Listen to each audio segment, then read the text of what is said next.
Hey, what's up, everybody? Welcome to Sit Down, Shut Up. Hope you all doing well on a Tuesday evening. We got BadTango, so let's bring him on. One sec here.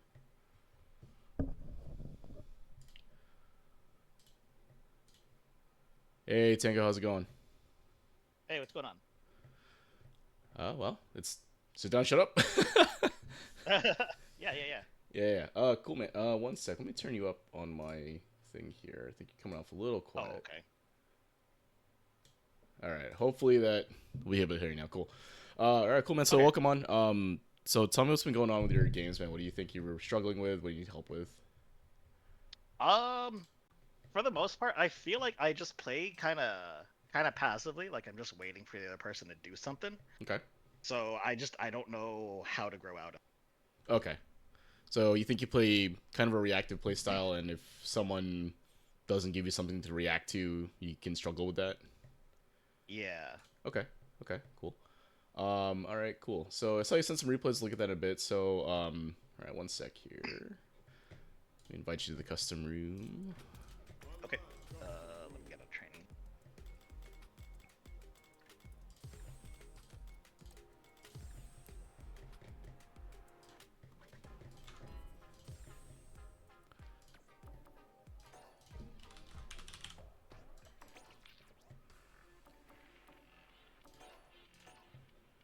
All right.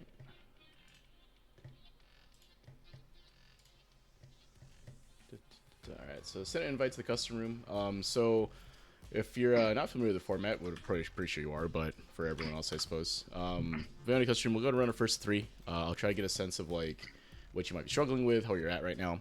After that, we'll do a little replay review. So we'll take a look at one of our games as well as one of the games that you had sent to me to review. So one of the replays that you sent over. If there's anything you particularly want to look at, we'll hop in the lab, do a little lab work, and afterwards, if there's time and you're up for it, we can run it back within the first three. Sound reasonable? Yeah, sounds good. Cool, man. So go ahead and queue up any slot. I'll join you in a bit. I tend to deafen, or I'm going to deafen during this part, just so I don't impact anything you're doing. I tend to talk a lot during this section. So, Okay. I may the rematch timer may run down to like 1 or 2 as I continue to articulate what I'm seeing.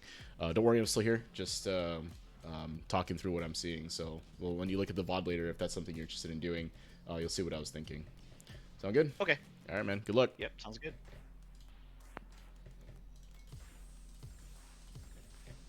All right.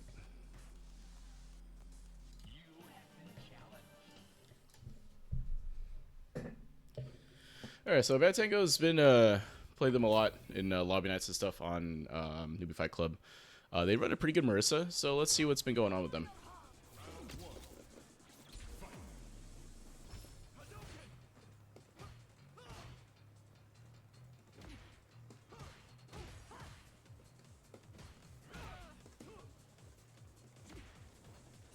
Oh, that was good anti-air.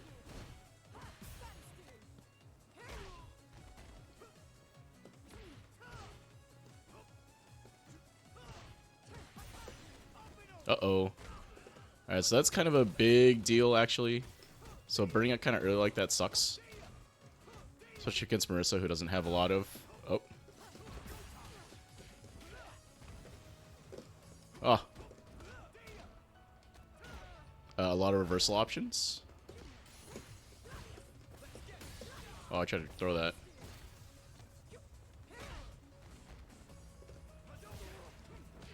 Uh-oh, I'm dead.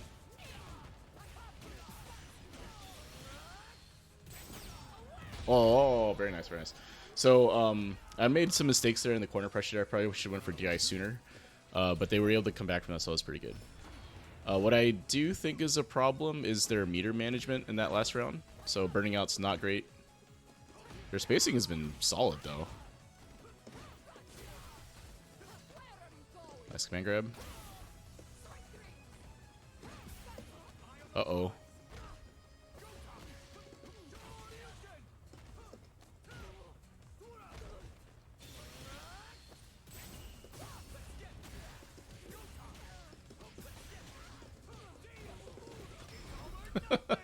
Wake up level 1 ends up costing the round. So that's more common than you think, I think, right? Do I think they needed a reversal there? Probably not. Defensive decision-wise, they had a lot of health. They were in the lead, right? They had me... I mean, yeah, they were cornered, but it wasn't a huge deal. And then the shimmy ends up beating him, right? So... Alright, guessing off the Jinrai. Active on defense. Oh! Just walked into it. Oh, they were trying to back up. Reversal again. Oh!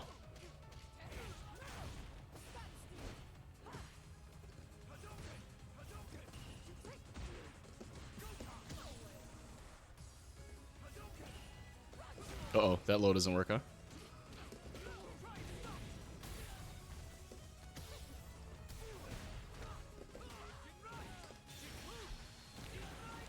It's enough? Okay. That's close. So what I think, how I was able to come back basically was that they're kind of being active on defense, right? So I started changing my pressure sequence to work around like a wake up option, and that kind of what cost them the ground 2, and then I think they kind of cost round 3 a little bit as well, right? So.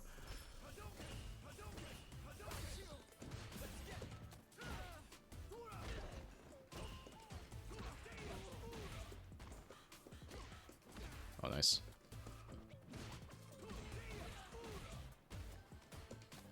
Okay, now they're being hesitant to do anything, right?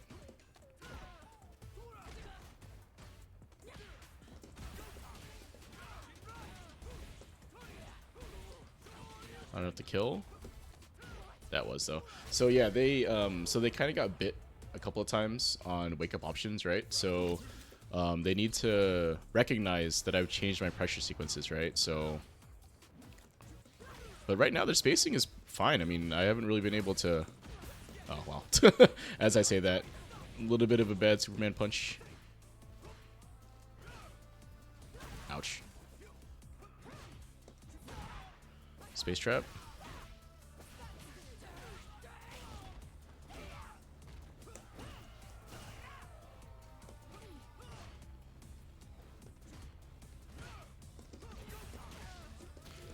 Caught walking back.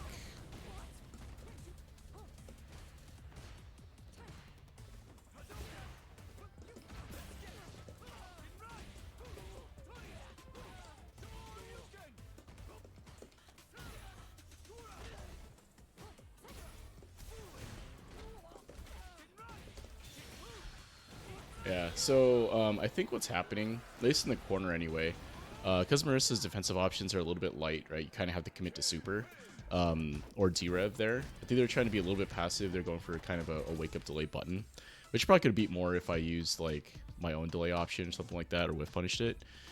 But you can see what had happened was they got bit a couple of times. Now they're kind of hesitant to do some of the wake-up options that had been working for them earlier in the game, right? Alright, so I'm kind of getting away with a lot. Oh, shit. As I say that, with the stand heavy kick.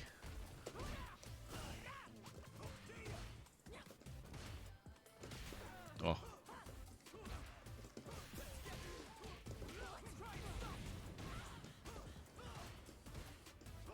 Ouch.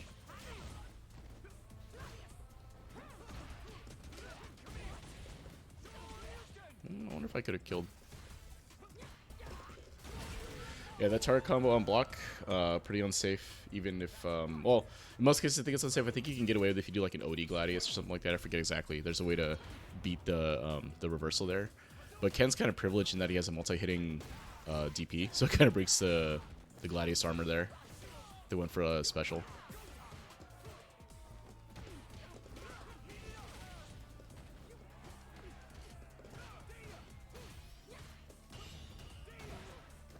Ooh, go for parry.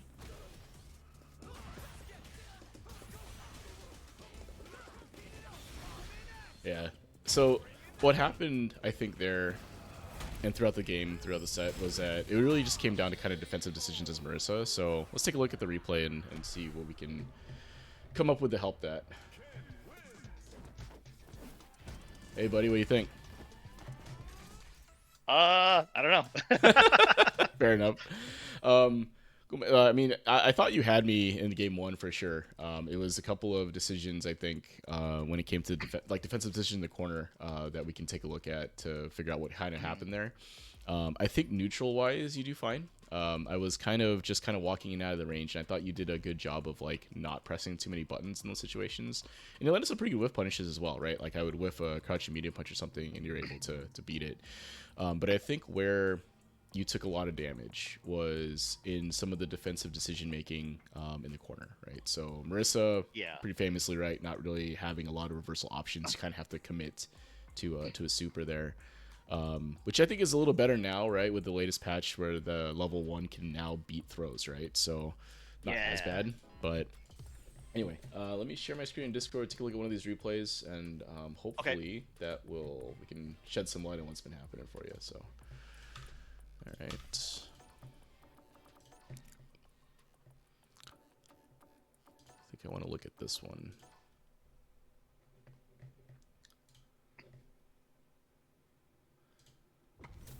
So this was game one. I really want to say that I think your neutral game has improved a ton since we first started playing, a year ago, however long it's been. Yeah. I'm not able to get in as easily anymore, right? So that's a good thing. That's what you want. So that patient, like kind of reactive playstyle you're talking about, I think really works well for you here. Where it comes to adjustments and stuff, we'll take a look at how the game goes. But I just wanted to highlight that because a big reason why you were in these games as much as you were, and some of them were, a lot of them were close, is because your neutral game has improved a ton. So, right. So here, well, I'll let this play out a little more. Until the first drive rush. All right, so this whole like first 10-12 seconds or so, this is actually pretty good overall for you. The main issue though is that what I'm doing is kind of this walk up slow poke or fast poke, right? So if you look what I do here, Yeah, I don't know what to do against that. yeah, so normally what you would do here is you would walk up and press your own button. So you kind of get a sense of like the rhythm of how I'm moving, and then you would press your button. Or you press the longer range button, right? So like for Marisa, I think her longer range pokes are like crouching medium punch I think is one, a good one. Yeah. What else is there? I want to say stand medium kick, right? So Stand medium kick is okay. I've heard people say it's awful. Oh, well, let me see. I mean, I've been hit by that a lot, so maybe I'm just bad. But let's see. Maybe it's not that. Let's see. Your own stand light kick. I think crouching medium kick or crouching medium punch is probably one of your better options there. Yeah. Crouching medium kick is probably fine to use too. Right. So basically, what you would do is that I'm trying to walk into your space to press the button. Right. So in order for you to deal with that, kind of the best way to do it, in my opinion, that's stable-ish, is to either use Gladius. That could work, right? Because I'll hit the armor, and unless I buffer something behind it, right, it'll probably, you'll probably get through it, or with your own longer range poke, right? So for you, I think that's gonna look like this, right? Right, like that, right? See how that outrange? So as I get close,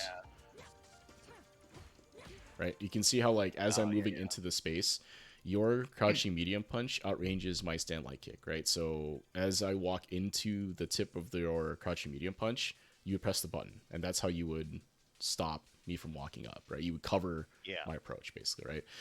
So the reason I'm doing this is because I'm trying to get a sense of how you want to play neutral, right? So this is a pretty kind of low risk way for me to walk up and press buttons, right? So if you aren't willing to press your own button when I get into your space, then this is going to eat you up, right? Because, like, what else can you do, right? I'm walking in, pressing a fast button, and by the time you want to press your button, you get counter hit, right? And we see that happen a bunch, right? Because, like, as we're going through this, like, I walk up onto your, it's obviously a safe button for me to press.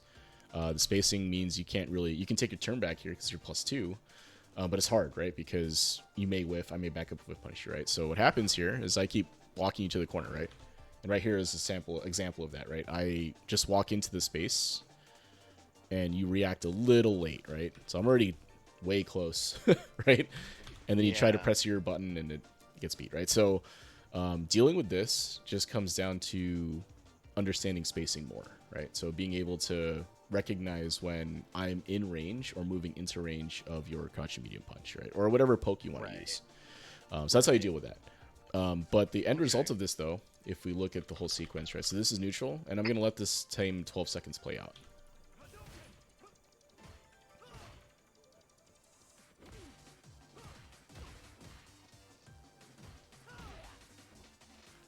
Right, so see how much space you've given up without me really doing a ton of damage or that much commitment, right?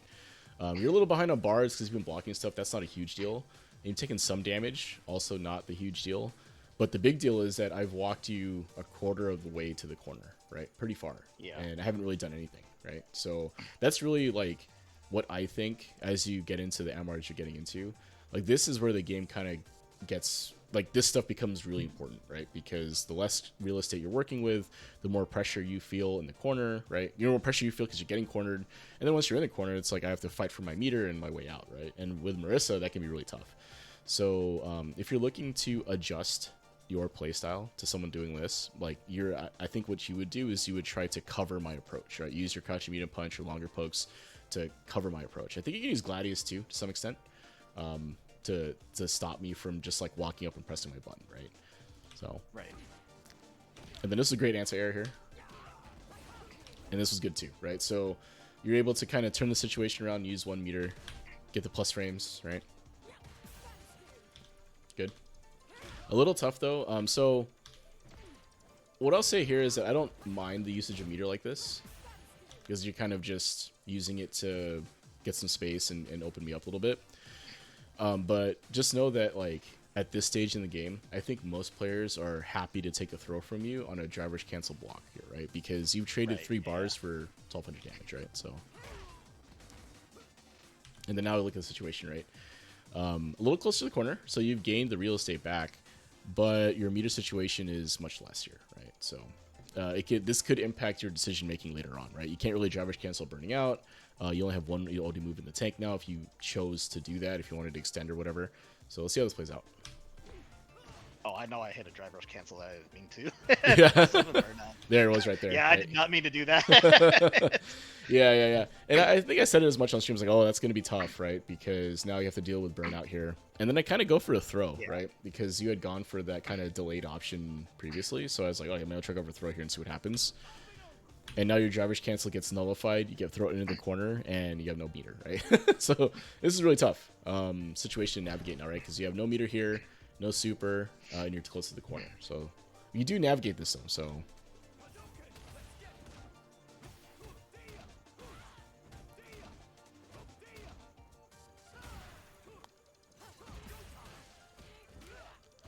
yeah, so this is tough, right? I'm not quite sure what your options really are here, like, because you can't super, the threat of DI is coming, right? So you kind of just have to block and hold everything and hope you can get out, maybe an opportunity to jump or something.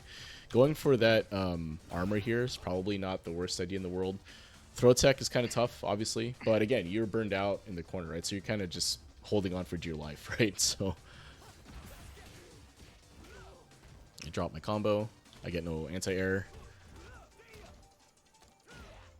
Right, so I should have DI'd you here, right? I think you wake up super anyway. Yeah, well, I should have DI'd you at some point before this, right? Is my mistake. So I kind of didn't take advantage of the situation you had to try to win this thing, so. Okay, and then here's your comeback. Good throw.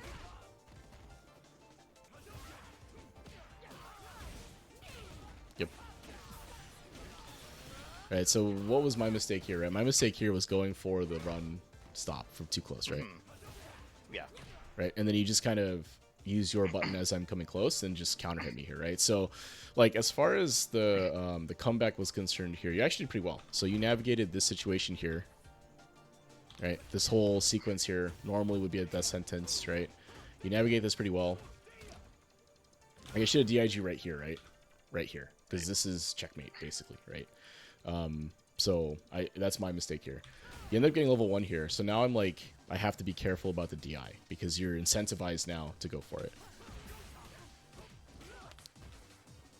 And the fact that I missed some stuff here, you know, all that, is what it is. But the fact is, you navigated the burnout pretty well, right?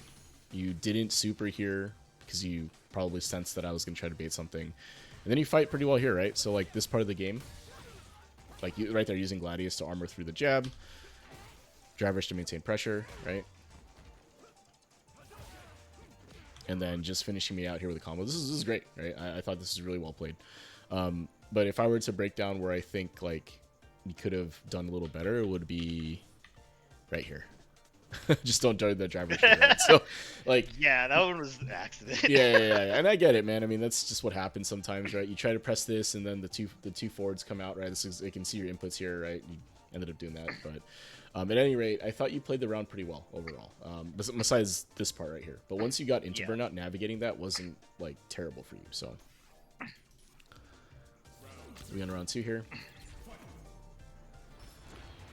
So I'm still doing that same kind of hit attack thing, walk up with a faster button. Again, we talked about the adjustment you would make there to that. So, but you can see your spacing is actually pretty good. Like, I wasn't really able to land a bunch of pokes, you know, at the tip range, or, you know, I was whiffing a ton. So, at least I felt like I was. Right, whiff punish, perfect. Good mix. So here I was like, oh man, I think I'm dead. Right? I was in my head, I was like, oh, this is a Marisa round, right? I made some really poor decisions. I whiff punished a bunch, and now I'm dead, right? So, all right. So the plus frames in the driver store gets as a whiff, right? I would have teched it had you landed that, but you know. That was supposed to be a command grab. Oh, then I would have died.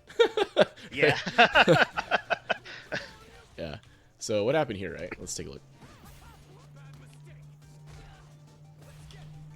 Right, so you tried to tech against this, right? Ended up a little early, and my low went through. Okay, situation. Right, you take the throw here, and this is totally fine, right? So let's think defensive decision-wise, because this, I think, for you right now, the next step is to kind of analyze these defensive decisions and see where you may want to consider a different option, right? So here, when you evaluate what to do here, right? And I think taking the throw is 100% correct here, right? So if we look at the meter situation and the life situation, you have like 5 throws here you can take, right? And that means I have to risk throwing you 5 times to do that if I wanted to throw loop you to death, right? But if you look, right, you have super you can use to reversal. You only have 2 bars here, so if you were to derev, you would be down to half a bar, right? So I'm in my mind as the Ken player, I'm trying to put pressure on this, right? I'm trying to burn you out here, or try to open you up, or pressure you with this, right? So with that said, taking the throw here, just blocking this out, makes a lot of sense. All right, now you have to make another decision, right? And this is where I think you got a little active, right? So let's think about this decision here, right? So reversaling in this situation, what's the obviously you're gonna win if this goes through, but the downside is that you'll lose if it's wrong, right? If you looked at the meter situation here and here, I represent enough damage to kill you from here, right? So this is a very high risk thing for you, and of course the reward is really high too. You would win the game, obviously. But I know that as well, right? So as your opponent, I'm like, I'm going to lose if you reversal me here, right? So if you had decided to just take another throw, you could have survived that. If I had gone for like a shimmy, or if I'd gone for like a, well, shimmy, obviously I'm going to beat your reversal here, but if I'd gone for not pressure and you just blocked, you would actually be out of the situation, right? So from like a defensive decision-making standpoint, like there's way more upside to, there's more positives and negatives to just blocking versus betting it all on black here, right? So this is, again, big gamble, and if you wanted to roll the dice there, I'm totally okay with it, right? You've made a decision to do that to try to win it outright, and that's totally fine, because if I throw you or meet you here, you know, you win. But if I do any other option, you lose, right? Given the meter situation, right? Okay, and then I just cash out, right? Right. So that all said, right? It's tough, right? I mean, I could talk all day about defensive decision making. You can change what you're going to do, all that stuff. But at the end of the day, what it comes down to is like, are you able to get a read on the offense that I'm running? Similarly, am I, as the offensive player, able to get a read on your defensive tendencies, right? So your tendencies here were to be a little active on defense, right? Yeah, I caught you with the delay tech, caught you with the wake up reversal here, and in the corner last game, you had done some wake up buttons and some other things that was representing an active defensive mindset, right? So you wanted to do something, whatever that happened to be. So I adjusted my offense to basically use like delay options or shimmy options or less committal options to try to bait out something from you, right? So something you'll have to get used to at these MRs and above is recognizing when your opponent has changed their offense, right? Because if we looked at the game one offense that I ran, it was very much like, you know, meaty jabs and meaty strikes, that type of thing, meaty throws. Yeah. And then I adjusted entirely here to not doing that, right? I shimmied you once here and then shimmied you again and able to get the reversal, right? So Yeah, I definitely noticed it in the first round, but this second, I didn't notice. yeah, and it's tough because it's like you're getting your ass handed to you in the corner, right? It's like, oh man, I got to defend all this stuff, and you're asking me to pay attention to all this other stuff. It's hard, right? It's really difficult. It happens to me all the time. Like I play, you know, good Kim players, good Marisa players. Like everybody I play that is able to corner you, or anyone you play is able to corner you. The pressure is on you to try to identify the offense, and it's hard because you're losing, right? You're getting hit, you're blocking things, there's pressure, right? So mental stack wise, it's kind of tough. So taking the throw here totally makes sense. Right, so guessing on the Jin right here, that's totally fine too, right? You went for the parry, ended up not doing it, is what it is. Right, so again, you go for a defensive option here that's kind of active, right? You spend some meter to get me off of you. And if you look, I was actually trying to block this. So I don't know if I was late. Oh, I did jab, okay. So I thought this was not gonna hit me, but I guess it did. If you look, actually, my recovery is done. So I don't know why I got hit. Right? So if you look, yeah, I don't know what happened here. Oh, yeah. So it's tough because that setup here, right? Because of the recovery of the jab, right? That should be kind of safe to that D-rev, right? So that is something that I think a lot of people do against Marisa is they go for these kind of safe jab, or not safe jab, but like jabs that will recover in time to beat your D-rev, right? Like they'll go for that kind of pressure. So yeah, they definitely do. Yeah, because it makes sense, right? Because if you go for that active option for the D-rev, right, I'm getting a 6-frame punish, right? You'd have to use level 1 here, right? So against someone that is doing that and you want reversal, I do think level 1 makes sense there, right? Because if they are going for that kind of jab, like meaty jab pressure that will recover that D-rev can't beat, going for a super might make sense, right? Because you're trying to reversal out. Alternatively, you can go for parry or just block it out because again, it's like a, you know, crouch jab, you block it, right? So it's not the end of the world for that. But I do think active options, until your opponent is showing you that they're going for like these bigger button meaties, then D-rev is kind of a liability, right? So, and yeah, again, I was like, huh, I got hit. So yeah, so that was good, right? So this is that kind of the cover that I was talking about, right? So as I walk into your space, you just kind of press a button, right? Yeah. Now, this button, I'm not sure exactly how great this is in neutral. I mean, I've been hit by it. Obviously got hit by it here. But I feel like I don't see it as much unless it's point blank. So, I mean, it worked out, is the point. I was walking too close, and you hit me with this. Perfect. Yeah, it's really bad if it gets blocked. Yeah, because if you go into TC, it's really unsafe, right? Like, you can get reversaled there, so...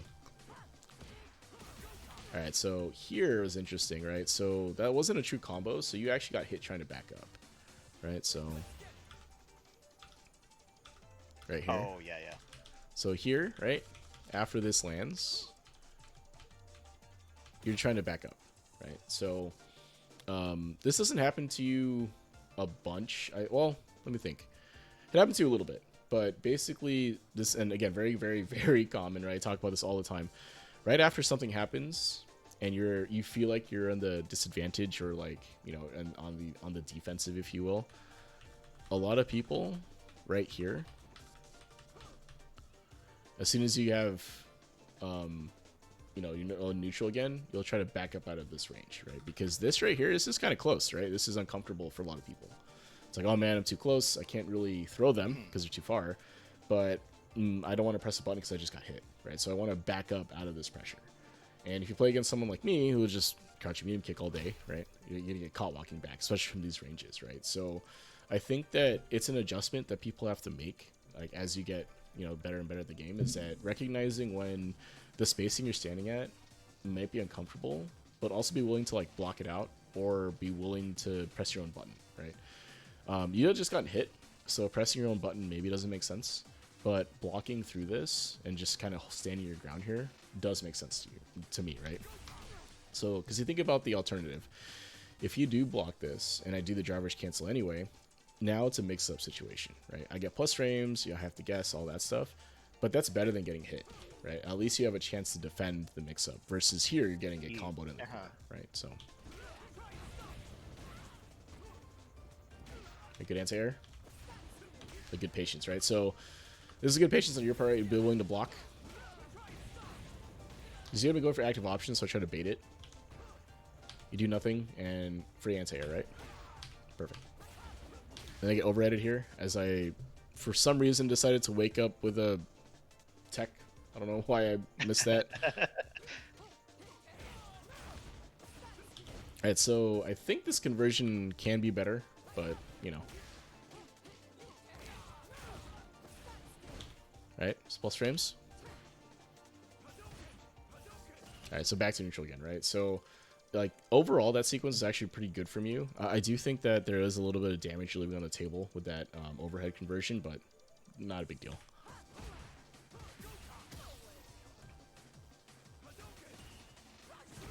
Yep, that low doesn't work against the Superman punch. I think anymore. I think they did fix that. So what happened here? Yeah, you just have to hit it. I just have to hit it kind of early. Okay.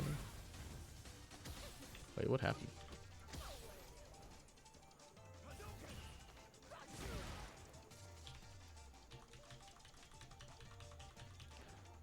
Oh, I caught you jumping. Okay. So, I see. Okay, I was wondering why I was able to hit you there. And yeah, it was because you were caught jumping, right? So, neutral jump shimmy, basically. I think this is okay to do. I will say that you do need to jump a little bit sooner, right? So you don't want to get your pre-jump frames don't want to get caught by this wake up jab, right? Because that's kind of what I do is I do a wake up jab here. So you do need to jump a little bit sooner. Because if I delay tech, obviously it's going to blow that up. But because I did a wake up jab here, basically, essentially, right? Basically wake up jab. Had this not hit, you would have gotten DP'd, right? So you know, I do think that taking the DP there might have been a little better, given the situation you're in after. But you do want to jump a little later, or sorry, a little sooner, right? You don't want to get caught by the wake up button. So, and then you just don't react to the DI, right? Unfortunately. Come on, man, I'm old. I know, right? I DI'd you a couple of times, and I was like, oh man. You DI'd me like 3 times, I think. Yeah. So I mean, again, like if we look at the whole situation, like game wise, you know, I don't think there was like a singular moment where you kind of lost the round, right? A lot of it just came down to some of these smaller decisions where you took damage, right? So like there was 2,000 damage, right? Here should have been more damage, but I didn't block correctly. You got some hits in, right? Oh, okay. Actually, one thing I will mention here. Right here, you have a super route, right? A middle super route, like level 1 to level 3. Yeah. Yeah. I think it's worth spending here, right? And the reason for that is because it's round 3, so it doesn't quite matter when you get your damage. But this right here is where you want to pay attention. Right now, of course, we know in the round it doesn't really make a huge difference overall. But if you were to super me here, right? The situation is that I take a ton of damage, right? I'll be down, 4,000, 500,000 damage, whatever that conversion ends up being. I'll be down a little bit more super, and you'll be up a little more super, right? So, drive meter, right? So the drive parity will be closer, right? Or closer to parity, if you will, right? So, you won't have this much meter disadvantage. You'll also have the health lead, and although you use your level 3, right? From here, I think it's level 3. Even though you use it, it doesn't matter because I don't have level 3 either. So, decision-making wise, like the conversion. Yeah, sorry, go ahead. Yeah, here I wasn't sure if I could be able to get into level 3 without burning myself out. Or if level 3 would just straight up whiff. Oh, is there not a level 3 route from here? There is, but sometimes it whiffs off of Gladius. Ah, so instead of doing this, or you do this in a Gladius, right? into level 3? Yeah, target combo Gladius into level 3. Oh, okay. And Okay. I've had it whips.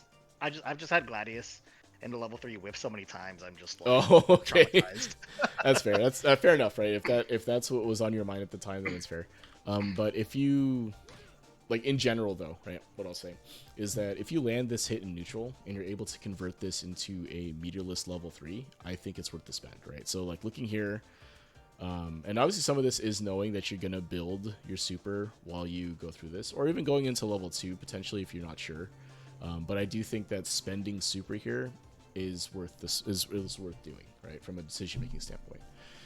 You gain the health lead, you gain meter back, you put me a little behind in terms of drive meter here, and because I don't have super, it doesn't really hurt you a ton here, right? Because it's better to spend it than die with it, because you can't take it into game 2, right? Like it doesn't work that way. So spending it here would have been could have changed the texture of the round, right? You'd have some drive advantage. You can do a drive rush now. Well, I guess you don't get Oki off level 3 anymore, but you can continue your pressure, right? You'll be in a better position, right? You're setting yourself up in a spot where you'll have a better chance of winning. But I would definitely lab a combo from there. One that's a little more consistent if one exists. I don't know, but right. And then like there was this situation here, but you defend it. Oh, well, you definitely should have spent level 3 here, right? Oh, yeah. I thought about it, but I was like, oh man. Yeah. Definitely here. I mean, the other one, if you had a combo that you're not sure about, I totally get. But after this overhead hits, whatever route you need to go into level 3 from here, you should have spent it here, right? So, again, situation-wise, I definitely thought about it. yeah, it's something you have to keep in mind, especially here at these MRs. It's really gonna. I keep saying this a lot, but it's really gonna start to matter because, like you saw what happened, right? Like if you spent here, you'd be almost full drive. I'd be down to like a bar and a half, and you'd be in a much more dominating position. I'd be like here, maybe, right? Like 20% health, one interaction away. Right? Yeah, if you did level 3 here, 4,000 damage or whatever it is, so 50% of that, 5,000 damage or so, or 4,500, whatever it is. But I would be like in critical art, right? I'd be pretty close to dead.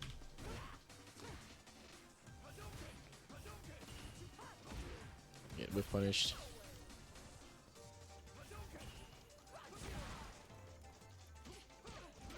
Yeah, and then here, right, the jump, and then the DI, right? So like.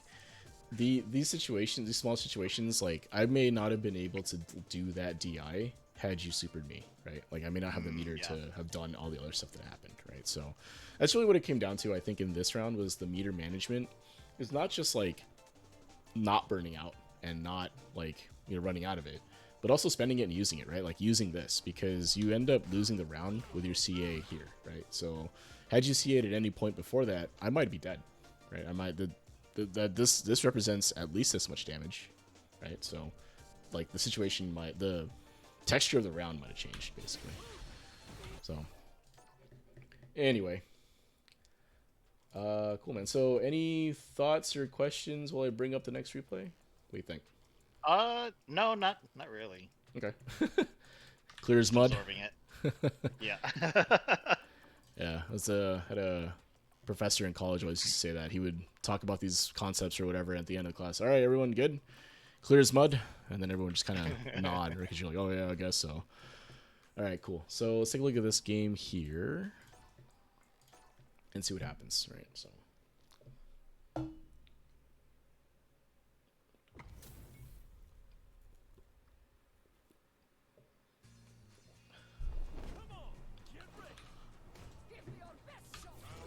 All right.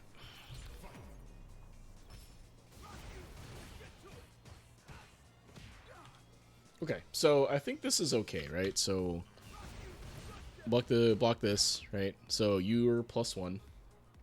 You take your turn back kind of aggressively here. Oh, I mean you're a little late, but he was late too.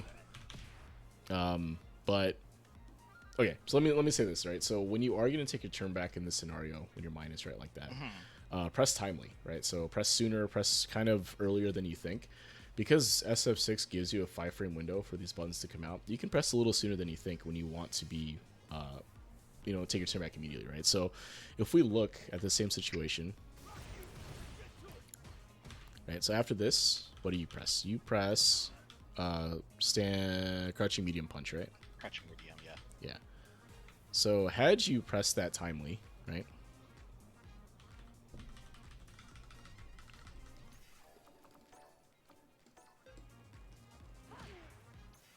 Right.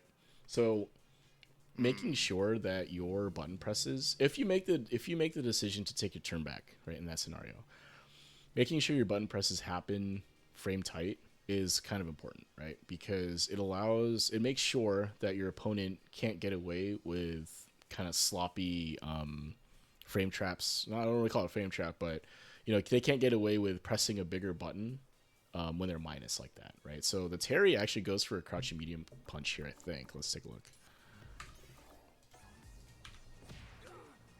Right, so they did go for a crouching medium button. I'm not sure what button they get for. Let's see what button do they get here. Oh, it's crouching medium punch, right? So they have a 6-frame button. You press an 8-frame button, right? So in a -1 situation, normally, had they done that, and you guys were both frame like tight in terms of there was no gaps between the buttons, he does beat you here, right? Right. But since he didn't do that and he went for this, you would have beaten him had you done the right thing, right? And he messed up, right? Because he didn't, it wasn't like tight on the button, right? Now, again, it's a little bit hard to say that that's correct or not because technically he shouldn't be pressing at all because he's -1. But he could be pressing because he doesn't think you're going to press a fast enough button to cover that, right? So if you're -1 and you decide to press a bigger button or you don't press at all, he can try to steal the turn by pressing this button, right? So ideally he would press this into like some auto combo or whatever, right? If that was the case. Or a driver's cancel or whatever, right? In fact, I think that's what he does, right? He tries to go for a crouching medium punch driver's cancel. But it doesn't work because he ended up trading, right? But again, that all said, when you get to a level where this mistake isn't quite happening, you would have lost that scenario anyway, right? Because you're pressing a bigger button against the minus frames and all that, right? But in reality, not everything is so cut and dry like that, right? The Terry tried to press a 6-frame button in a -1 situation, right? You could have pressed stand light kick, right? Or a stand medium punch or stand light punch or whatever your 4-framer is or 5-framer, and you would have beaten that button, right? You actually could have pressed up to a 6-frame button and beat them. Now, of course, you press your medium here, which is 8 frames, and Marisa doesn't, have a ton of those options in terms of faster frames buttons, right? It is what it is. But you could have pressed a faster button here and clipped him trying to steal the turn, right? So, like, recognizing those situations becomes kind of important. But, the takeaway, though, is that make sure that if you are making the decision to take your turn back aggressively after you block something, make sure you press timely, right? Because if you had pressed timely and gone for a crouching medium punch drive rush cancel, this round is now very much in your favor, right? You get the drive rush cancel, you get the full combo, corner carry, you can go into safe jump or whatever Oki situation you want, right? Right. Should I be trying to mash it or timing it? So it depends on what you're trying to do. So sometimes if I'm using like a wake up jab or trying to take my turn back with like a jab or a light, I'll mash it. But if it's like a medium or something, then I try to time it, right? So it's just something you'll have to get used to as you play more. Like, just try to press a little sooner than you think you need to, because again, because of the 5-frame window, it's pretty generous and generous in that sense. So your button will come out, right? If you're trying to do a drive rush cancel, for example, you could mash, right? And then as soon as you see the button come out, you can input the cancel. That's one way to do it. I think most people end up timing it though. It's just easier rhythm wise. But that said, whatever works for you, right? I tend to mash lights and try to time mediums and heavies if I'm doing that, right? So this depends. That was sick. Dude, that's great, right? That's fantastic. So he went for this, right? And what's funny is that like even if it had hit,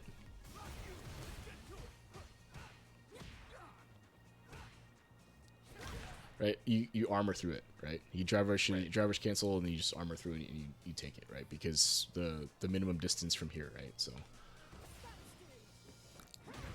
nice. Oh, Dude, I swear, that whips sometimes. I know that's unfortunate because that extension is so good, right? Like, yeah, that's unfortunate. So two really good neutral interactions for you, though, right? So you're standing. So this is what I was saying when your neutral has really gotten a lot better.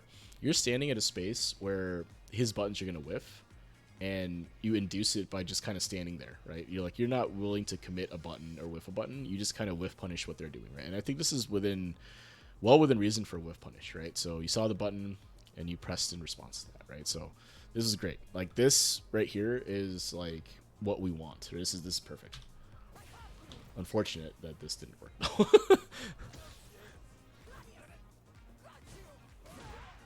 Okay, so let's take note of the situation here now, right? Meter wise, no super yet, so not a big deal. You are up about a bar, right, in terms of drive. But you have the health lead, right? You have them at like 60% health or whatever this is. So, and you have them in the corner position, right? So this is very, very, very good for you, right? So if you can maintain this corner pressure position, you have a pretty good chance of winning. Oh. And they just jump out, right?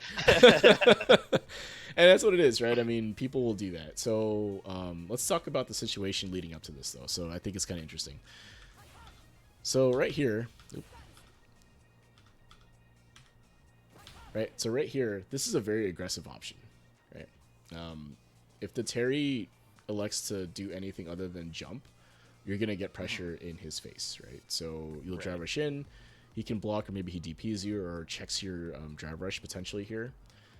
But this is a very aggressive option, right? Like you're trying to close the distance, you're trying to get in there, right? So in terms of like offensive decision making, I think that and I don't know what game this is in terms of you guys' set so far, right? But I do think that taking a more conservative approach as you got to the corner might have been better, right?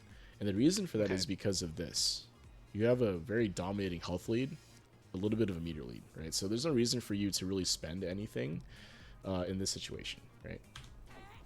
Like you could have just as easily stood there, walked forward potentially, and if you had just walked forward instead of drive rushing, maybe the Terry still jumps and maybe you get an anti-air, right? Like that could be a thing. Now, of course, maybe, and if you look, right?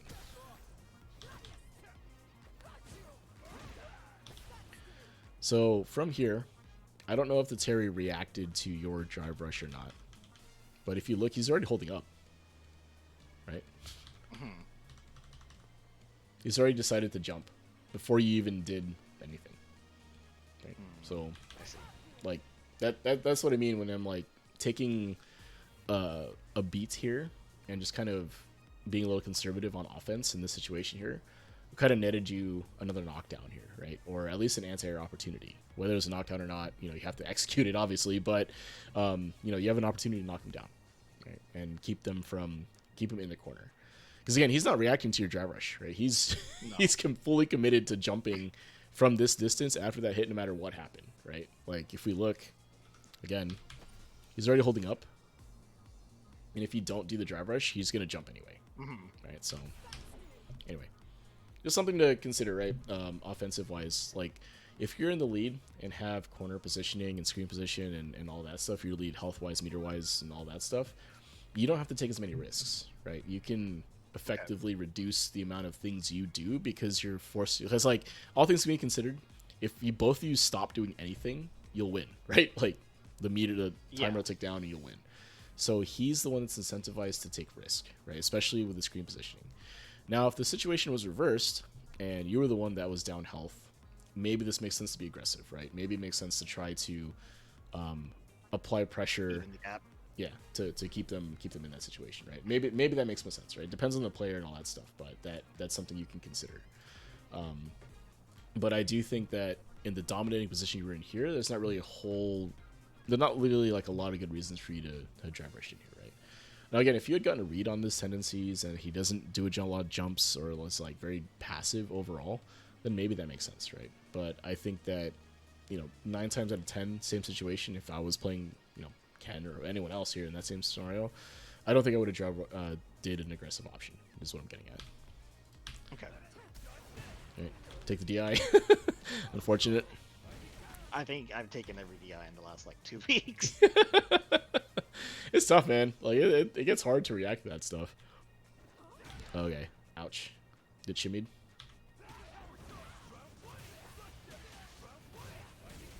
Right, so defensive decision wise, right? If we look at how much damage he did, almost 4,000 damage, right? With the combo he did, you compare that to 1,200 damage from a throw, right? So, you have to consider the how much damage you're taking. It goes into the calculus of, do I want to delay tech here or not? You could have taken a throw here and then going for another offensive sequence situation, right? Like you'd have to defend in the next one here. Maybe they back off or do something else. Because if you did nothing, right, and all things being the same, you had an anti-air opportunity, right? So, Yeah. Throw loops are what they are in this game, though, so I totally get it. But you could have taken 1 or 2 throws here and then hope that, or not hope, but to try to defend what the Terry's trying to do here, right? Because eventually, most people will stop throw looping, right? They're like, oh, they're going to tech or reversal or something and try to shimmy, right? So trying to get a read on that would be a good thing.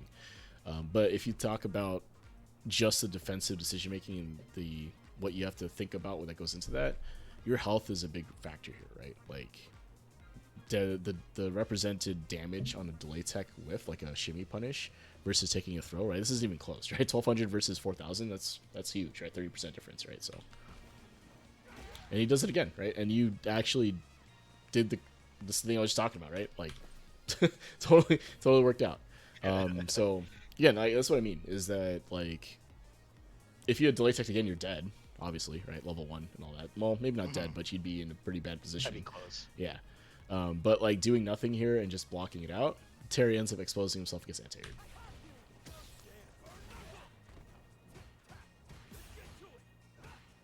Right, so perfect, right? So the Terry tried to stagger pressure you here, right? Shimmy trying to expect you to delay tech here. You do nothing, and then you end up catching you catch him with the Gladius as they're crouching or something here, right? So unfortunate. I will say that I think you should jump on modern. Right? I 100% believe that you can jump on modern players, right? Like you should be, because even if it's a 1-button DP, even if it's like so easy for them to anti-air you, you still need to tax that mental stack in some capacity, right? Be willing to show that you are willing to jump, basically, right? Because then if they're thinking about that, it makes the neutral game harder to play, right? But if you never jump against modern, then they never have to worry about the DP, and it makes their neutral better, right? So I do think you should jump on modern. So was this the wrong decision? I don't think so. Like I personally think that it was okay for you to try that and see what happens. Because if you look at the situation overall, the Terry might have pressed the button here, right? Like they might have tried to gone for something. The unfortunate thing though is that you're kind of far, right? So right here, this might be too far for the jump. But if you had drive rushed in and walked a little bit closer, maybe you induce the Terry to press a button and then you jump over that button, right? Like maybe the Terry gets kind of eager to press their stand medium punch or stand medium kick here as you're getting close, and then you jump over that, right? So spacing can induce that type of stuff and make your jumps work, right? But from here, because the Terry isn't incentivized to press anything, this is kind of a risky jump, actually, right? Oh, yeah. Right, so what I will say is that if you're a little bit closer, maybe the Terry presses a button and you get this jump in, right? Because even against modern, you can't DP through a recovery, right?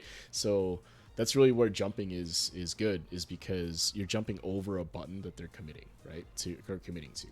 So spacing wise, what I will say is that it is a little bit tough here because you weren't close enough to induce that button. So this DP was kind of free, right, for the Terry. But what I will say is that I do think jumping is correct to do overall against modern. Every so often, right? Obviously, don't just do it all the time. But you see my logic though, right? Is that like if you had spaced it such that the Terry was incentivized to press a button, maybe you're able to jump over the button, right? So, ooh, okay. All right, so. Reversal decision making, right? You've decided to wake up with the armor, right? So it does work. You're able to get the hit here, counter hit, but there's no follow up, right? From here, if I'm not mistaken. So if you had reversaled here, level 1, right? I don't know if it would kill or not, but it would have been better, I think, because that would have killed. Yeah, from this situation right here. Yeah, I think so. Right? I think so. It'll be close, but I think you would have, right? 20%. Maybe not. Maybe not. Right. But what is tough is this burnout, right? Like going for the burnout here. That's the hard part, right? So burning out for that makes the rest of this round very kind of tough, right? Now again, life totals are close, so maybe you're able to edge this out, so it's not like a huge deal. But like reversal decision making wise, like I personally would not burn out for a reversal, right? And if I do feel that reversal is the correct option, I would potentially spend a level 1 here, right? Okay. So let's think about it, right? Even if you lose the round, right, you might have lost anyway, right? And you don't have as much meter, but you build meter so fast in this game that you'll probably get level 3 by round 2, right? Like next round, you probably have, level 2, right? Because you already have level 1, you're halfway there, right? So you probably build anywhere between 5 to 5.5 bars of super over the course of 3 rounds normally, sometimes 6 if you are very aggressive round 1. But spending it here is not the end of the world, right? Because now it's like, how are you supposed to play neutral, or how are you supposed to play against someone like this where they can throw fireballs at you and all that, and you have no meter to work with, right? And he's now you're incentivized to take risk, right? Because you don't have any meter, you're gonna die or lose, right? Yeah. And all the Terry has to do is throw fireballs, hope you make a mistake, and then DP when you jump, right? Or reaction check you, right? And because you're burned out, this is probably not going to be minus from that space, so you can't really do anything, right? So, or maybe get chipped. I don't know. Let's see. Was it a chip? Chip, even I don't know. It looked like it you pressed wasn't something. a chip, but I think I would have been chipped out regardless. Yeah, it could have gone for something else, right? Or you would have gotten chipped out, maybe, right?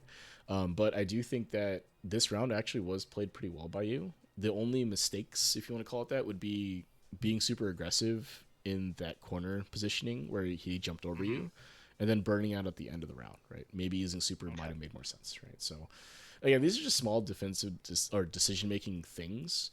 It seems kind of small, but again, they change the texture of the round, and I think again you're at an MR where that stuff starts to matter, right? Like you're not really just going to be able to overwhelm an opponent, with Marisa just running him down, right? Like people are starting to probably be able to counterplay you a little bit more, right? So.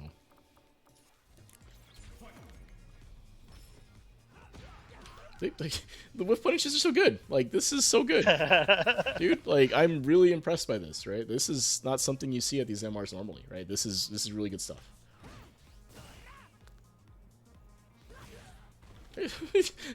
How did you lose this? Right? Like, the neutral domination has been, like, since the first round, right? Like, you've been dominating this guy in neutral, basically, right? The times you lose are when he jumps over you and you're behind. And when you didn't have meter anymore, right? Oh, that's tough. I think that's a reasonable reaction to that. A lot of times I'll come with a button, right? Yeah. Nice try. Nice try. Yeah, see, like, the Terry wants nothing to do with your neutral, right? He doesn't want to press any buttons near you anymore, right? So what this means for you, though, is that when you've got an opponent that's now doing this, you can walk up for free, right? You can try to walk up, take up space now. Perfect. Like, I can't. Oh, that's unfortunate though. But yeah, I mean, but you get the idea, though, right? Terry doesn't want to play neutral anymore, right? They've been whiff punished and they've been counter hit and stuff. So now they're throwing fireballs and kind of staying back. So that's your opportunity to take up space. Now you whiff this button here, but I don't blame that so much because had he pressed this sooner, you would have counter hit him, right? Like, I think it would have been fine. Like, I don't hate this decision to press this button. Because you look at spacing, too, I think it's pretty close. Yeah, I thought I was going to hit him with a tip. Yeah, it was close, right? This is close, right? I don't hate that, right? So, but yeah, I mean, small mistake, if you will, like in terms of spacing, but I think the intention was correct, and I think like space-wise it was close, so I can't be mad. Like, it's not like you whiffed it from half screen, right? So, all right, take the damage. All right, good delay tech here. I don't mind that decision. Overall, I don't think, like, especially against someone that's drive rushing you. Or sorry, yeah, it's drive rush after this, right? Yeah. Yeah. I don't mind the delay tech here as much, right? Because it's harder to shimmy from that distance with a drive rush, right? So he's committing to a media option here, right? So delay tech I think is fine.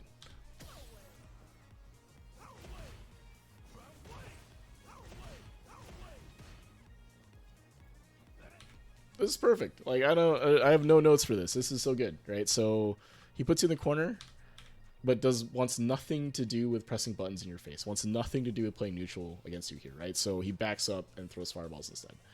So look how easy it was for you to get out of this corner. Yeah, I do remember being really annoyed at him just chucking fireballs at me though. Yeah, yeah, and that sucks, right? Because your character doesn't really have have a fireball to contest. You can try Superman Punch, but it's tough because they throw the fireball at Superman Punch, you just get DP'd, right? But you can walk forward, and you do that very effectively. Walk, block, parry. He whiffs this. I don't think you react to it, or you try to, but the point is like you're back to neutral, and you didn't have to spend any bar or life or meter to get out of there, right? And that's really good. Cool. Okay. It's unfortunate miss. Yeah, unfortunate jump timing too. So, was this the wrong decision? I mean, it's wrong in a sense because it got hit, but like at the time, I think it made sense, right? I think it's not incorrect to assume that the Terry would want to press a button. Generally. Now, if you look at the last 20 seconds of the game, Terry did not want to press any buttons at you, right? They didn't want to press anything into you. They didn't want to do any of that stuff. So if I was you and playing against this Terry, right, and seeing how they're reacting to that stuff, I think that I would just try to continue pushing forward and playing a little more reactive, right? Because you are ahead. Not quite here.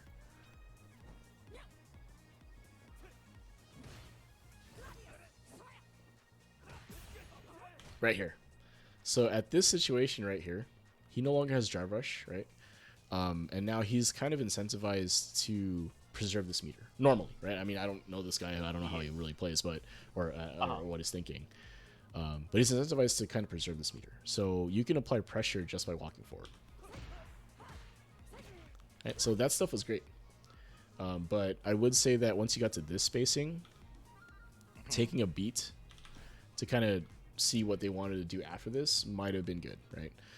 Going for Gladius here again may not have been the wrong decision, but what makes this tough? You know what? I think I was trying to chip him out or burn him out. Burn him out. Okay, maybe that's and I think that might be not a bad decision either, to be honest.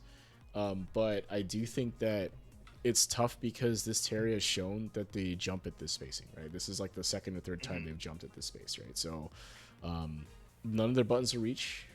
Your Gladius are reach, fully charged. So if they press anything or decide to be passive here, you may land this. But at the same time, this is kind of far too. So if they had decided to back up, right, they might have been able to whiff punish you here, right? So spacing wise, maybe this Gladius wasn't what you needed to do here, right? Maybe just walking forward might have been better. Because unfortunately, you take a full combo here, right? This should be level 3. Okay. Alright, so very aggressive from Terry here, right? So they should have level 3'd you here. They go for kind of a crappy combo with the plus frames. And then they driver's cancel you, right? For the throw. So after this throw happens, right, you're kind of... It's they have to be aggressive, or it's kind of hard to be aggressive here, but they go for it anyway. Because they're kind of burned out, right? It's tough, I think, to try to continue pressure without meter here. Oh, and that's where you end up losing it, huh? So, after you take this throw, you counter hit because you are trying to Gladius, wake up Gladius, it looks like, right? Yeah. Which I think would have worked if that were the case, right? So, doesn't quite come out. So, let's see. I think he hit me with a low. He hits you with a... Yeah, he hits you with, you see the reversal there, he hits you with a low. So I think that wake up, if you're going to wake up with an option, super would have made sense, right? So, wake up level 3 here. Yeah, I'm still trying to get used to how to use that thing. The wake up level 3? Or... No, level 1. Oh, the level 1. Reversal. Yeah, yeah. I think you're supposed to hold it. I don't play Marissa, so I can't tell you, but I do know that you can Oh, choose. I just mean like feeling when to use it, I guess. Ah, I see what you mean. So what I will say, It's still pretty new to me. okay, gotcha. And I will say that I think your sense of when to be active is mostly okay. I mean, obviously, I made an adjustment to what you were doing when we played, but you try to do an option here, and had you chosen super, it would have worked. So what I will Mhm. say is that when you get knocked down, like from this situation right here, right? So right here, right? So right here, you're getting up. When you get knocked down, you should really take stock of like the meter situation, right, and all that. Obviously, you know the round situation because you went into it in the beginning. But if you look at the health, the meter, right, all that stuff, you can make a decision on when to wake up super, right, or wake up reversal in general. Now again, with Marissa, I'm going to say wake up super because that's her main reversal. But if you Mhm. look at the situation overall, if you reversal here, CA, right, you put them in a pretty bad spot. They're burned out with like this much health probably, right? They have super, but it's a really high risk if they want to use it. You don't get Oki anymore in level 3, I think, but at least you'll be in a better No. position to win it, right? But if you die here, right, you can't take Mhm. the super with you, right? So you might as well spend it. Yeah. Is my logic there generally. So what I will say is that for you in particular, like if you're sensing you want to do a reversal like option or like a wake up option Mhm. or a defensive option, active defensive option, if you're feeling that, then just super, right? Like Okay. it's the same deal, right? If you wanted, well, it'll lose to the same things, right? So if they go for a meaty strike or a meaty throw, if you go for the super here, you'll beat them, right? If they shimmy you, you'll lose, but so would a delay tech in the situation. Like if you delay tech here and they shimmied you, you would lose. If you wake up super, you would lose, right?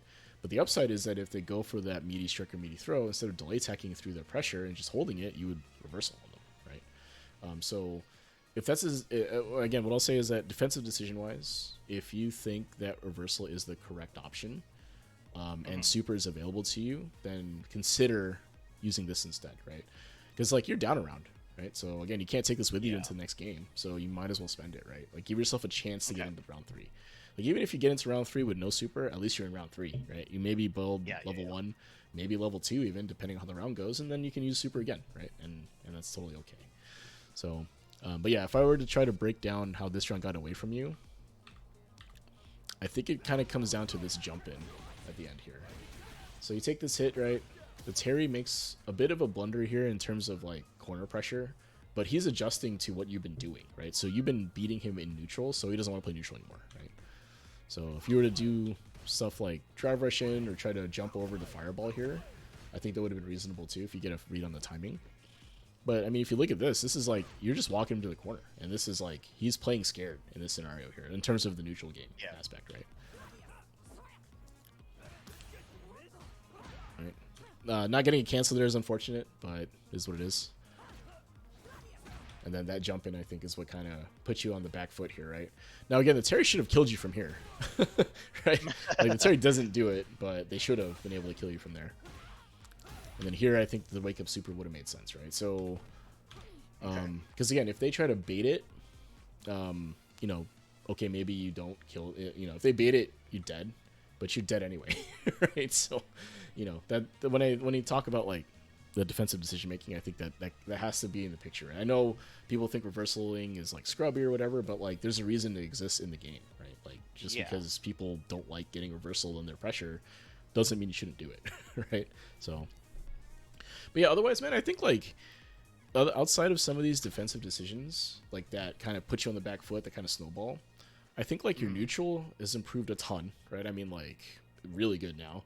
I think your corner pressure is okay. It's just that I think you commit to high risk options, right? So High like, risk options. yeah, Yeah. that drive rush in, right? Instead of trying to keep me cornered and like trying to apply pressure using buttons and all that, you kind of go for the drive rush or the gladius or like the home run button, if you will. That if it lands, like you get a huge reward for it. But if you get jumped or like I'm able to get around that, then it's kind of tough, right? Versus if you use your neutral game right now and you keep me cornered and you use that, your improved spacing and all that stuff, it's really hard to get out like in a stable-ish manner, right? I have to take a ton of risks to get out. So I think that changing your corner game plan to playing more neutral, right? So if you land a conversion and you get an Oki scenario, perfect, take it, right? But as soon as the Oki is defended, say I take a throw or like I block the pressure or whatever, be willing to back up to under the timer and just bully me in the corner, right? Play that neutral game you have, try to whiff punish things, try to force me to make a mistake, and then you get another conversion, another Oki situation, and then you can take it or not, depending. But I do think that playing to that strength is going to win you more games in a stable way. Like, you're going to feel more in control of that, right? Versus kind of always rolling the dice on, oh, I knocked them down in the corner, I'm going to drive rush in, and if I land this, then I'm going to win, but if I don't or they jump over me, I'm going to lose, right? And, you know, that can help with the climb because you're going to be a little more stable in terms of gameplay, right? Like, instead of relying on them to make a mistake, you're relying on your own ability to play the game, if that makes sense. So Right. Okay. right, and then yeah. So anyway, so yeah, man, I do think that, like, overall though, like, from when the last time I think we played just like months ago, I think at this point, like, your game's improved a ton, like, for sure. Like, it's not even like I'm really impressed by how well you're playing now. But it did come down to a couple of defensive or a couple of decision making points there, right? And you're asking kind of like, I don't know where I need to go from here. I think that that's the next part of your game you need to evaluate, right? Because your neutral game is now, you know, you're able to hang with that, right? So you don't have to worry too much about spacing, like, because you already can do it. It just now becomes like a game of like managing your resources and making defensive and offensive decisions that are lower risk overall, right? Lower risk, yeah. Yeah, like trying not to lose to, like if you look at the game one situation we had, right?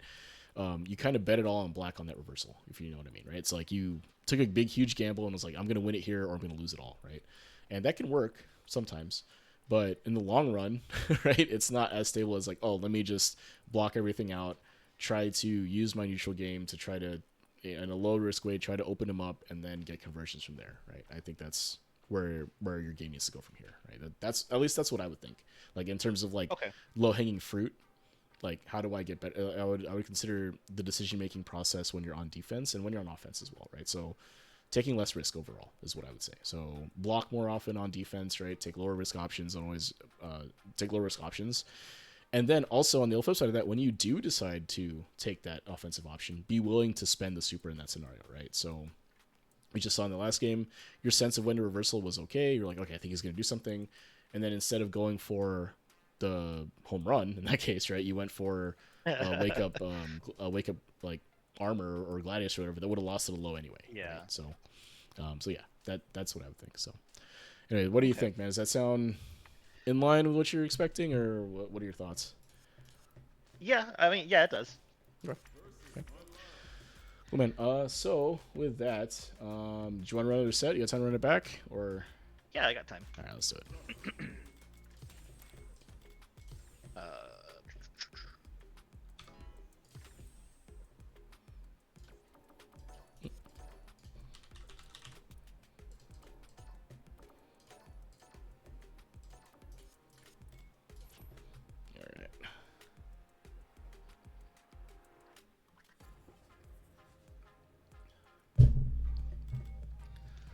All right. With the high sock, because it's funny.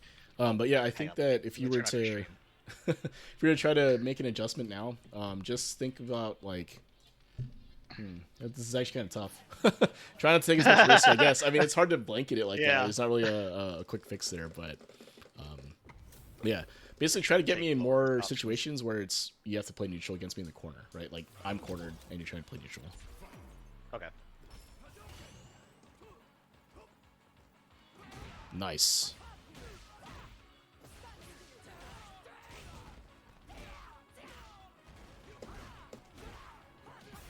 Oh. Oh, no. Oh, no.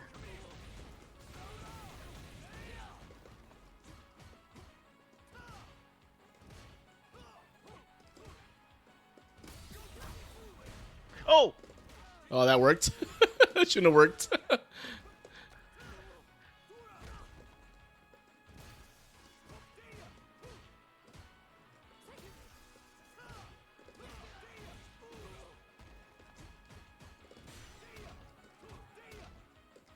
Oh, that's so tough. That one drop put you in the corner. That's unfortunate.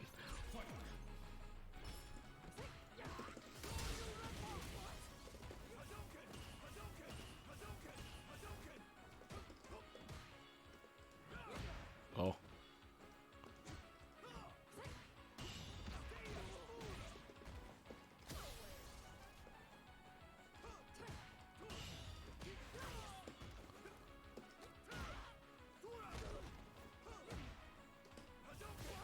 Oops.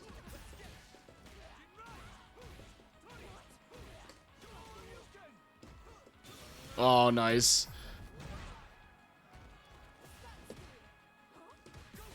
Uh-oh. Oh no. Caught you walking back. Yeah, you got to be careful when it's close like that. Like, try not to Yeah. back up. Just stay on your ground, right? Like, what am I gonna do to you there?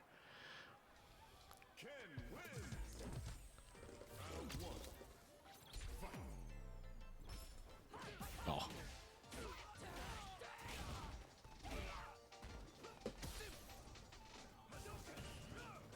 Uh-oh. Uh-oh.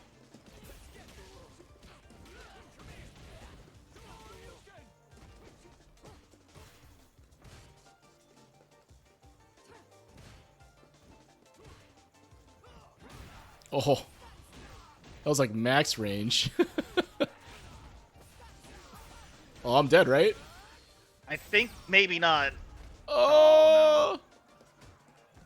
Oh, nice. I should have DI'd. I thought about it too. I was like, oh, I think a DI will work here. Oh, nice check.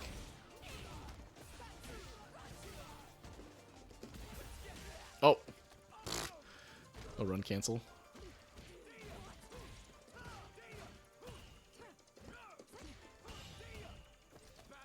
No.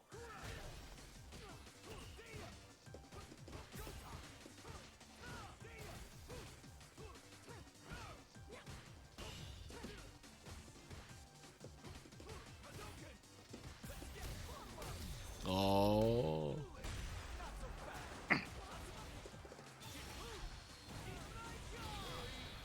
I don't actually remember if I could kill you without meter there, so it's like I always mess it up against Marisa for some reason. Oh, the extra health. Little extra health, yeah. Ouch. Ouch.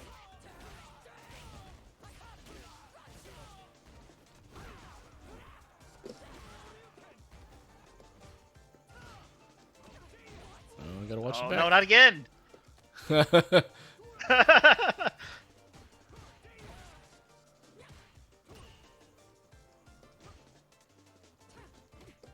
Cool.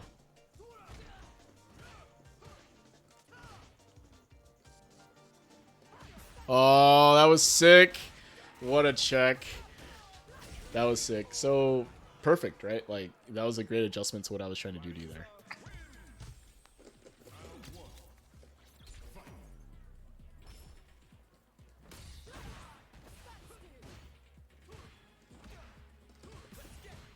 All right, now you're blocking.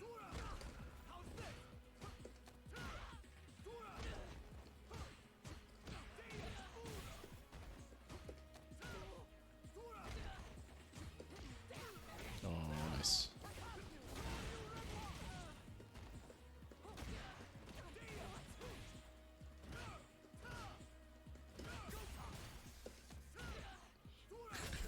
I know crouch immunity kick is button of the year, but Ken stand heavy punch is absurd.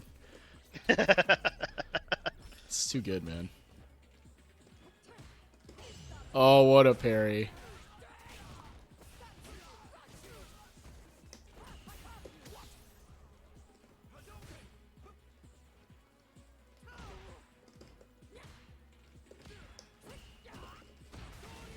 Oops.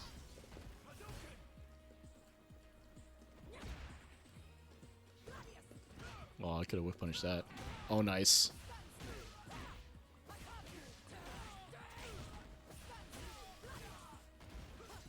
Oh, am I dead? Oh, very close. No. Yellow is guaranteed death. Oh no, that was. Oh! Oh, what am I doing? What is happening?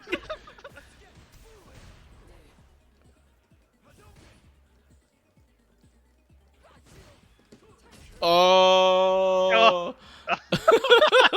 That's supposed to be crouching heavy 8. A little scrambly at the end there. Oh, nice. Oh, it's supposed to be Jinrai. Oops. Mmm.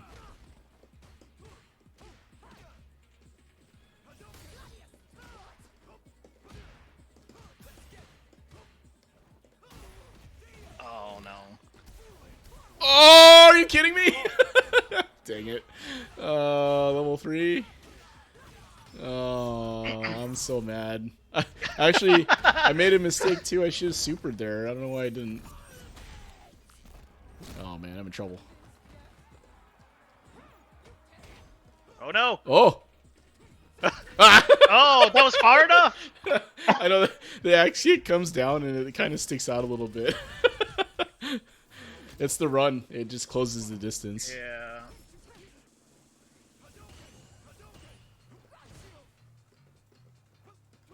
Oh, nice. Mmm. Nice anti-air. Whoa.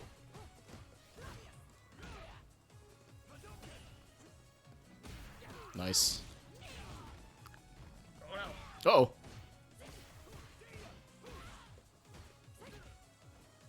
Nice.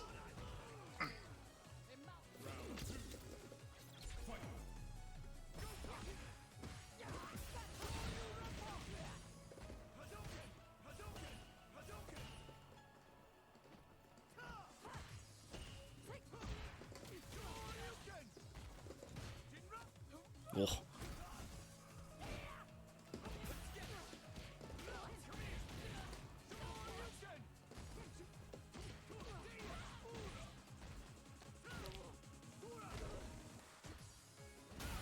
Oh. Okay. I was like, I'm going to confirm. Oh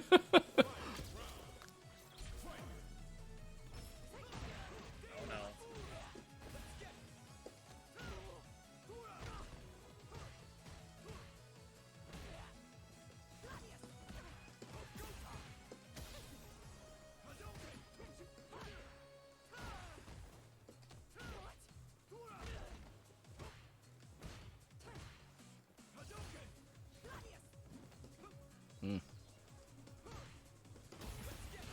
Oh.